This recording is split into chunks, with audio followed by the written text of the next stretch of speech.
आचरण और आवरण बदलने से, कपड़ा पहनने से, वो भगवा पहनिए या किसी और रंग का, आप भगवान राम के अनुयायी नहीं बन सकते।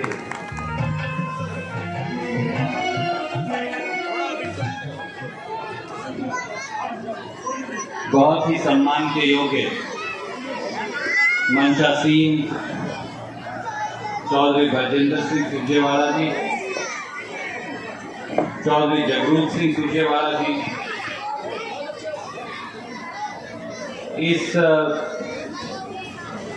रामा कला केंद्र की शान आदरणीय भारत भूषण जी, मेरे छोटे भाई सुशील कौशिक जी, हरियाणा सरकार में पूर्व मंत्री और विधायक भाई रामभर जी, राम कुमार गोयल जी, एस.के. सिंघला जी, रामनिवास जी, मेरचंद जी, राम कुमार गर्ग जी, महावीर जैन जी, वेद अरोड़ा जी, कुलदीप सिंघला जी, सत्यवान जी, राकेश शर्मा जी, खजांची जी, पी.एल. भारद्वाज जी मंच पर विराजमान और भगवान श्री राम, माता सीता, लक्ष्मण, हनुमान जी और अन्य किरदार निभा रहे रामा कला केंद्र के सभी कलाकारगण, मेरे सामने बैठी मातृशक्ति, नौजवान साथियों, बुजुर्गों, सबसे पहले तो मैं धन्यवादी हूं भूषण जी आपका भी और कला केंद्र के सब आदरणीय साथियों का, जिन्होंने मुझे एक बार फिर मौका दिया अपने परिवार में, अपने कार्यक्रम में शरीक होने का।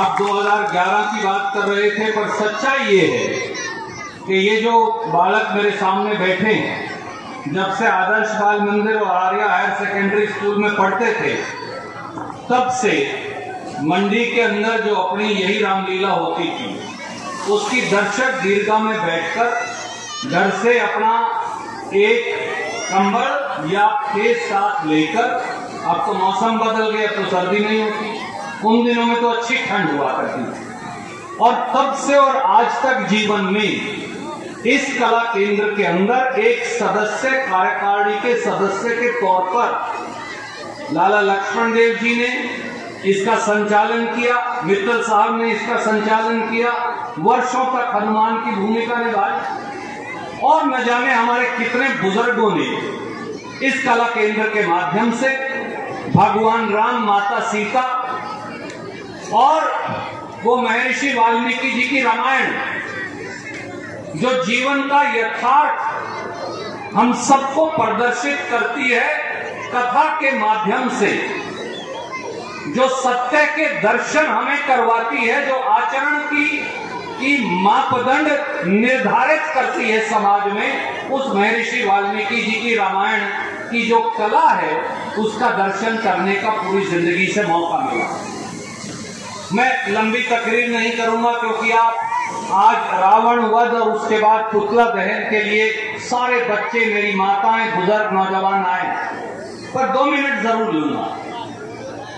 आज के इस युग में और बड़े बुजुर्ग ब्राह्मण, संत, महात्मा, उन्होंने इसे कलयुग की संज्ञा दी, तो अगर मैं उनकी वाणी का एक शब्द ले लूं और कहूं कि आज के इस कलयुग में भगवान श्री राम का क्या महत्व है, माता सीता का क्या महत्व, तो इसे थोड़ा सा हमारे जीवन में आत्मसात करने की आवश्यकता है।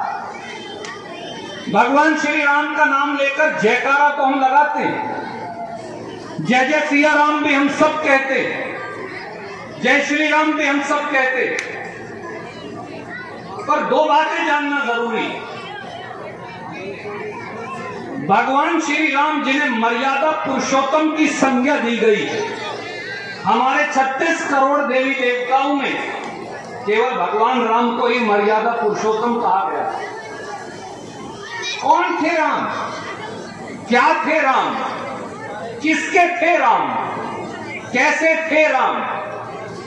राम का मतलब है संयम, राम का मतलब है कर्तव्य निष्ठा के ऊपर खरा उतरना, राम का मतलब है मां बाप की सेवा, राम का मतलब है वचन की मर्यादा, राम का मतलब है जिंदगी में सिद्धांतों के ऊपर चलने की परिकल्पना, राम का मतलब है दूसरों की पीड़ा हर कर अपने शरीर को दुख देना और दूसरों को सुख देने की कोशिश करना। और सीता मां का मतलब है राम को स्तंभ की भांति खड़े रखना ताकि वो रास्ते से हिल ना जाए। माफ कीजिए, ये गुस्ताखी तो कोई नहीं कर सकता कि भगवान श्री राम और सीता माता में कौन बड़ा है, इसकी तो कोई कल्पना भी नहीं कर सकता। पर जैसे हर कामयाब पुरुष के पीछे उसके माँ बाप, काका, ताऊ, बीवी, बहन है, भगवान श्री राम को भी जो थामे खड़े है, जो मर्यादा के पुरुषोत्तम जिसने बनाया, वो तो माता सीता है। ये भी एक सत्य है। इसलिए राम केवल भगवान का नाम नहीं, राम केवल रामलीला में देखकर और घर वापस जाकर फिर अपने वही जिंदगी की शुरुआत करने का नाम नहीं। राम नाम है संयम का, राम नाम है भाईचारे का, राम नाम है सहनशीलता का, राम नाम है दया का, राम नाम है प्रेम का, राम नाम है करुणा का, राम नाम है वचन की मर्यादा का, राम नाम है एक मां चाहे सोतीली भी हो और पिता उसकी बात पर 14 साल ठोकरे खाकर वनवास काटने का, ये राम का नाम है। जो राम के नाम पर हिंसा फैलाते, जो राम के नाम पर नफरत फैलाते, जो राम के नाम पर मर्यादा को तोड़ते, जो राम के नाम पर भाई से भाई को बांटते, जो राम के नाम पर किसी व्यक्ति का कत्ल करते, जो राम के नाम पर दूसरे को मारते पीटते, जो राम के नाम पर परिवार का तिरस्कार करते, जो राम के नाम पर वचन निभाने की परंपरा को धूमिल करते हैं, माफ कीजिए, वो भगवान राम के अनुयायी कभी नहीं हो सकते। क्योंकि राम तो संकल्प है, राम तो श्रद्धा है, राम तो करुणा है, राम तो तुझ में है, राम तो मुझ में है, राम तो इस ब्रह्मांड के कण कण में है। राम की कल्पना, भगवान राम की कल्पना मानस के शरीर से जो करता है, उससे अज्ञानी और मूर्ख व्यक्ति कोई नहीं हो सकता। राम तो इस बालक के अंदर है, राम इस बिटिया के अंदर है, राम इस नौजवान छोटे से हमारे बेटे के अंदर है, उस बिटिया के अंदर भी राम है। क्योंकि राम की परिकल्पना, भगवान राम की परिकल्पना वो नहीं कर सकते जिनके मन में छल हो। वो तो रावण है, कपड़े कैसे भी पहन रखे हो। आचरण और आवरण बदलने से, कपड़ा पहनने से, वो भगवा पहनिए या किसी और रंग का, आप भगवान राम के अनुयायी नहीं बन सकते। आचरण से, कर्तव्य निष्ठा से, माँ बाप की सेवा से, वचन निभाने की परंपरा से, करुणा से, पर पीड़ा हरने से, वो राम है। और इसलिए आप सबके अंदर भगवान राम है। भगवान राम का केवल दर्शन इस मंच पे हम करते हैं, पर वो तो मन के द्वार खोलो रे, वो तो अंदर बैठे हैं। और भूषण जी, आपको मैं सबको इस बात की बहुत बहुत मुबारकबाद देता हूं कि वो लोग जो राम नाम का चोला ओढ़कर पाप करते हैं, उस ढोंग और प्रपंच से ऊपर उठकर भगवान श्री राम क्या है, रामा कला केंद्र वर्षों से, दशकों से उसका चित्रण करता आया। हम मंदिर में क्यों जाते हैं? सब कहते हैं भगवान को इंसान के अंदर है, तो फिर मंदिर में जाने की क्या जरूरत है? अगर महर्षि वाल्मीकि की रामायण हम टेलीफोन पर देख सकते हैं, तो फिर रामा कला केंद्र की रामलीला देखने का क्या लक्ष्य है?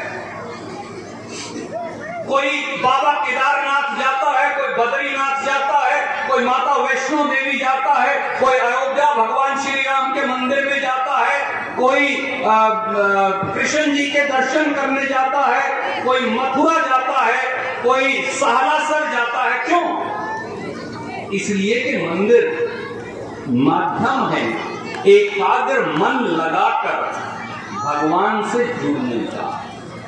भगवान आपके अंदर हैं, पर जब हम दुकान पर बैठे हैं, जब घर में खाना पका रहे हैं, तो फिर खाने पर ध्यान है, प्याज काटने पर ध्यान है, आलू पर ध्यान है, गोभी पक गई या नहीं गई, दाल बन गई या नहीं गई, सामान सौदा कितना बिका, महावीर जी का कपड़ा कितना बिका, उस पर ध्यान है। तो फिर कहीं ना कहीं उस एकाग्रता के लिए, मन के उस संकल्प के लिए, कर्तव्य के उस बोध के लिए, करुणा के उस दिल के लिए, दूसरे की पीड़ा आत्मसात करने के लिए रामा कला केंद्र का महत्व।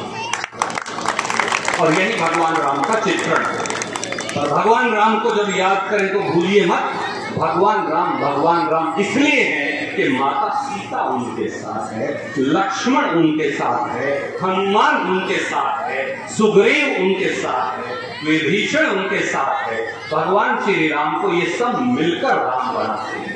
और आइए आज एक संकल्प और ले मेरी वाणी खत्म करते हुए ये कहूंगा, हर व्यक्ति के मन और आत्मा में अगर राम है तो कहीं ना कहीं रावण की प्रवृत्ति भी कहीं ना कहीं छुपी है। जब हम हमारे काका ताऊ माँ बाप दादा दादी उनका तिरस्कार करते हैं तो वो रावण की प्रवृत्ति है। जब हम हमारे परिवार का ख्याल नहीं रखते तो वो रावण की प्रवृत्ति है। जब हम अपना संकल्प और वादा किसी से तोड़ते हैं तो वो भी रावण की प्रवृत्ति है। जब हम किसी को दुख पहुंचाते हैं, वो जीव जंतु हो या व्यक्ति हो, वो पशु पक्षी हो या वृक्ष हो, जैसा हमारे शास्त्रों में वेद और पुराण में कहा गया है, तो वो भी रावण की प्रवृत्ति है। इसलिए आइए जब रावण वध हो जाए और पुतला दहन हो जाए तो ये संकल्प भी लेकर जाएं कि आज से करुणा, वचन की पाबंदी, दया, भाईचारा, बंटवारे से दूर रहकर समाज में रचनात्मक कार्य करना, यही रामायण की असली शक्ति है। और यही हमारे अंदर के रावण को निकाल सकता है। तभी हम भगवान श्री राम के असली मूर्त, असली विचारों के अंदर प्रकट हो पाएंगे। जय सिया राम, जय हिंद।